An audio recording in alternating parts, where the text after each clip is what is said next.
Родители на ученици и вработените во основното училиште Борис Трајковски во село Моноспито во Струмичко денеска протестираа во училишниот двор незадоволни од одлуката на Министерството за образование да не се дозволи настава со физичко присуство на децата од 4 до 9 одделение.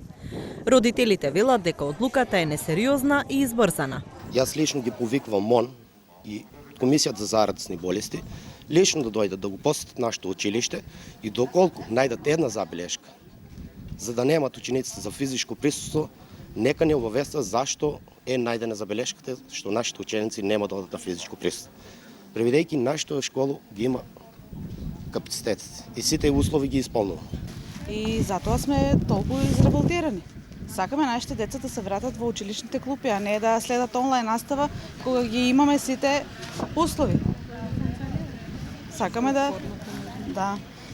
И плюс тоа платформата секој ден не функционира. И наставниците и раководството на училиштето се незадоволни од ваквата одлука. Сметаат дека е нелогично и дека не соодветствува со реалната состојба во училиштето. Првично беше дека просторниот капацитет дали ги исполнуваат самите училишта. Тоа го исполнуваме. Потоа влезовите да бидат активирани секој училиште и така натаму, за кои што ние имавме посета и од државни просветни инспектори, кои што на лице место дојдоа и констатираа фајчката состојба. За на крајот, Комисија за заразни болести да не даде согласност без никакво образложение.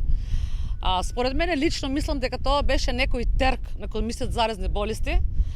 Секое централно училиште да биде со физичко присуство до 3-то одделение, а секое подрачност до 5-то одделение. Училиштето Борис Трајковски е 9-летка, но со текот на годините бројот на ученици е драстично опаднат, па капацитетите се далеку поголеми од потребите. Еден од главните аргументи на вработените, но и на родителите е тоа што училиштето е големо, а има само 130 ученици кои што го посетуваат, но има и 3 влеза. Според одлуката на Министерството за образование и наука, во Струмичко речиси сите училишта ќе имаат онлайн настава.